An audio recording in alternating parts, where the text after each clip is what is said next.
Hey guys, this is Joe from Analog Archive, back another video.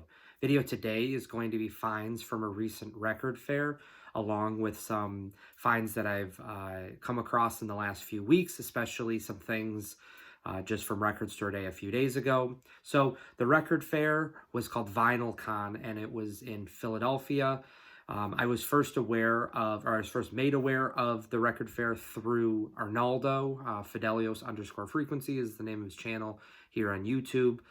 He had made a video about the first Vinyl Con, which was back in April.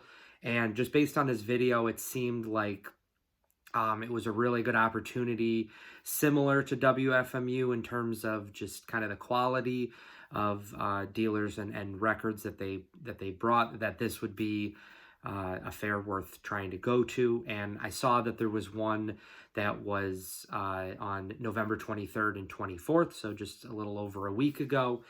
So I made the trip down there that Friday night. And I had some friends that were in the area, so I was able to spend the night. And then on Saturday morning, they had an early admission from 10 to noon.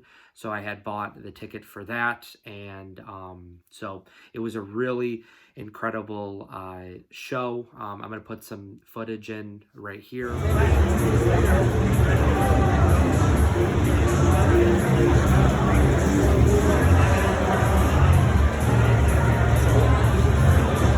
So yeah, the fair was incredible. Right from the start, there was about 76 dealers spread across this kind of event space that was called the 23rd Street Armory.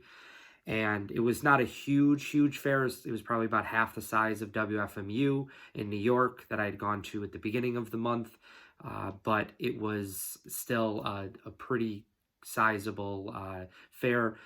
I thought that the quality was especially there. There were some dealers that had some killer stuff, especially me being a jazz person. There was one guy, I have a record that I'm going to show in just a second.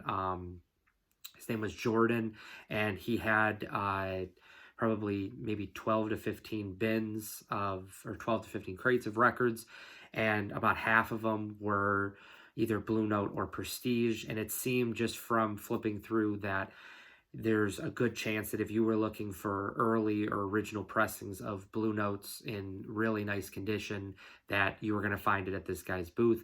I've never seen that like large of an array of Blue Notes, especially, so that was incredible. But so for the finds, this was actually from, this is the one of the things I got from Jordan's booth. This is Grant's first stand, Grant Green. This is a second pressing on the New York labels. The original had the 47 West 63rd labels.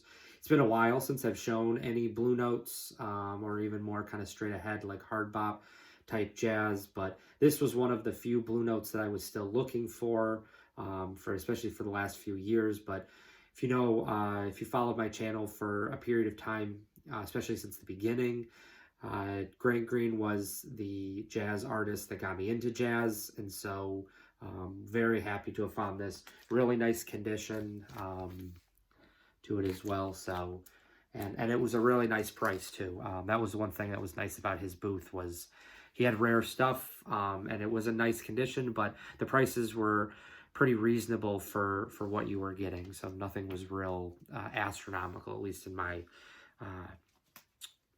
mind. So the next one, I was also looking for this artist, and I was actually able to find this along with one other record. And this is Byard Lancaster, Personal Testimony. This copy is signed by Byard Lancaster.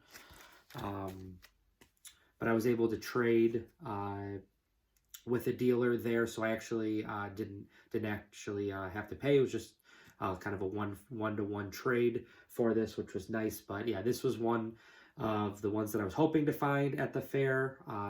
It being in Philly and Byard Lancaster being from Philly, I was hopeful that there would be some of his records there. So again, that didn't disappoint. I found this one along with another one that I'll show in a second. So but this one was a nice one. 1980 on, um, the name of the label is Concert Artists, I believe. But he plays a few different instruments. And looking at the back, actually, Michael Cascuna did the liner notes for it. So that was, yeah, that was a really killer one to pick up. This was probably the big one from the fair. Actually, I went to the fair knowing that this was going to be here, and that was also one of the reasons why I had bought the early pass. But that's Mother Africa, Byard Lancaster. This one came out on the Palm label in 1974. But this is my second Palm record that I've been able to find. The first one I found was The Other Side, Frank Lowe, that I found at WFMU at the beginning of November. But yeah, this is the one that I had gone to the fair for. This is the original French pressing. So yeah, this was a really, really killer find.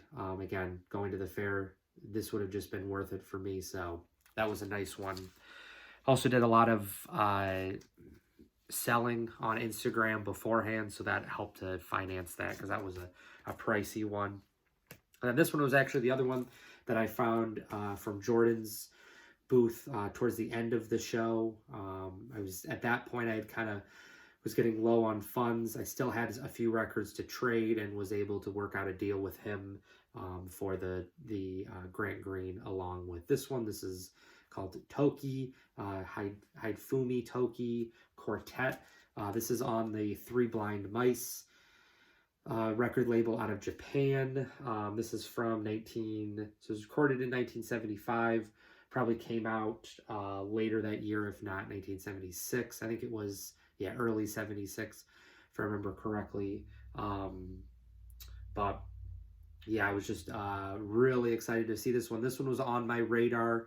Was not, I was familiar with the music when I had bought, actually when Billy from Billy's Record Salon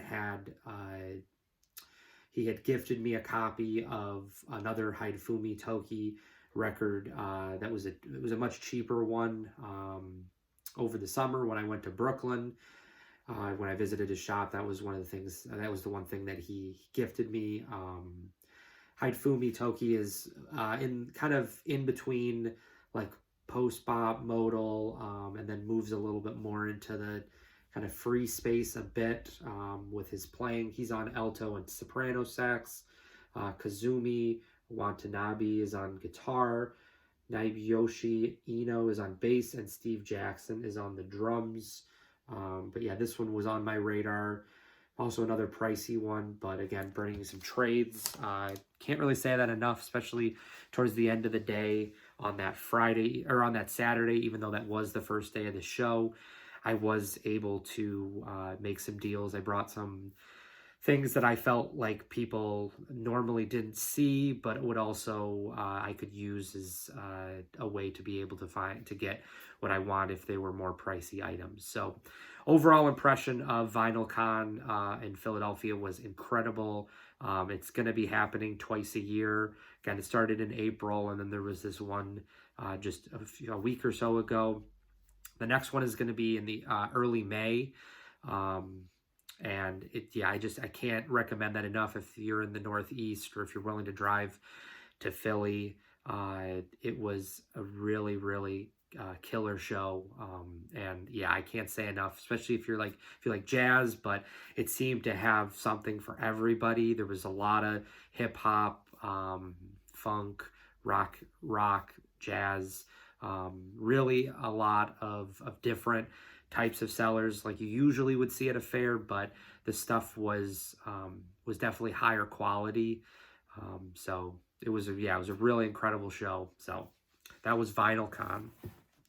And then this last week or so, took a trip to Rochester for Thanksgiving to visit my family. And I went to the Bop Shop on the Wednesday before Thanksgiving, and the owner, Tom,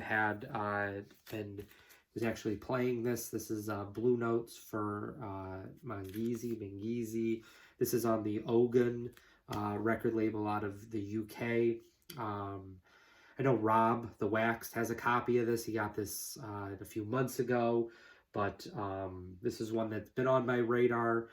And yeah, Tom just had he had bought a copy when he was out west, and he was just kind of demoing it in the shop. And at first, he wasn't interested in selling it. It was something he was a big Louis Maholo and Johnny Diani fan, two of the artists on this record. It was a little bit disappointed, but then I remembered that in their new vinyl bin that they had a reissue of this, and so I was able to kind of work it out with Tom, where he was okay with the reissue. I was really looking for the original, so was able to get the original for a good price as well. Nice condition. Only issue is on the inside of the gatefold. There's a little bit of kind of paper tear, but the discs are really nice. So yeah, you've got Louis Maholo on bass, Johnny Diani drums, and then you've got Dudu Pakwana is on saxophone, and Chris McGregor is on piano. They had another record that came out around the same time. I can't remember. It was called Blue Notes and then it was some other name, reference. But it was the same group. It was just a quartet for both of them. But yeah, the originals are a little bit tougher to find for this, so was very happy to have grabbed that from the Bop Shop. It's always nice to support them, especially since they've really helped me find a lot of killer stuff over the years. And then on Record Store Day on Friday, was really looking just for this one. I was able to find it at another local shop in Rochester called Needle Drop. And that is the Viva Ngozi, Paul Ngozi, the Zambian artist. If you watch my channel, I definitely think that you are watching Noble Records, Dylan, and he really, I think, opened a lot of people's eyes to the Zambian kind of Zamrock music from Africa. And this one was the one that was reissued by Now Again. There was 1,200 copies that were pressed. It's so hard to tell, though, with these releases, whether they're going to be tough to find or not. When I see 1,200, I think that that's going to be something that's tougher to find. But I just also think not a lot of people know about this type of music. So, but yeah, I was very happy to have found they had 2 copies and was able to grab one of them. Original pressing of this came out in the late 70s, 1977, so it was recorded November 76, and then came out in 77. The original pressing, there's 1 copy, Discogs right now for over 400, and it's in like G+, and that's like Zamrock G+, which is probably more like G or even like fair condition. So yeah, I can't even imagine condition of that. The original Zambian stuff is really hard to find, so I was really excited to have seen that one on the list for Record Store Day. So that was the one thing. I don't usually find a whole lot for Record Store Day. Usually 1 or 2 titles that stand out to me, so I got that. And then before I went to the fair, this was kind of the first find that I've had since my last video. I did finally pick up the, and this is just the box. I took the records out, but this is the Palm Recordings box, 5 LP box set of Byard Lancaster's Palm Recordings. So on the back it shows you, so you've got like Us. It came with the 7-inch, the original that came out in the early 70s. It's really hard to find the 7-inch. Dave, Local Bandography, has actually pointed out that the 7-inch is probably the rarest piece of kind of his Palm recordings. It's just so hard to find the 7-inch included. Mother Africa, which again, I found that one at the fair, so I'm gonna kind of do a A-B of the original versus this reissue. And then there's Exactement is that. It's the third one, and then the last one is, it's called, I think, Funny Funky Rib Crib, which is more of an actual, it's more funky than it is more, it's kind of almost like a mix free jazz but it's also a little bit more of like a jazz funk sound to it. And then you also get At the bottom, you get this 12-inch EP, which I don't know if this has ever actually come out. So that was kind of a cool piece as well. So it's a 5 LP box set, and then you get the 7-inch with that went with Us, and then you also get the EP of this one, which was called Love Always. So then there's a large booklet that comes with it as well, but this is available on Forced Exposure here in the US.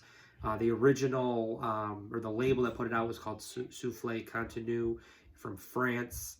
This is my first release from them, but from what I've heard from other people, and also just kind of the caliber of releases that they're putting out, it's a really great label. This is a great opportunity that if you are into free jazz, or even if you're looking to explore Byard Lancaster's material on Palm. I mean, each of these records are probably at least mid 3 figures, especially at this point.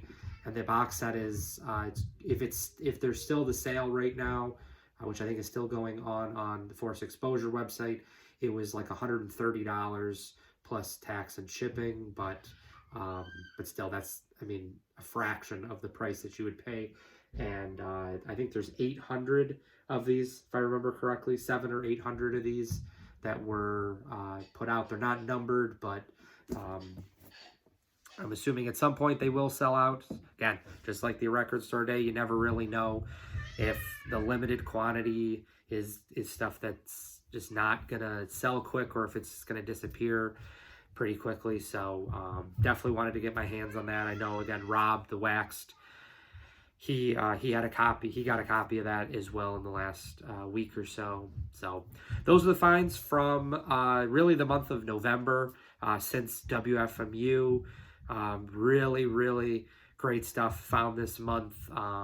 It's been a while since I found, aside from the shows, it's been a while since I found stuff in person. I've really had to resort a lot to Discogs to find the great jazz that I'm looking for, especially European. It's tough to find that in the US. So really happy to have been able to go to the shows and pick up some of the stuff really never thought that I would find. So that is it for this video.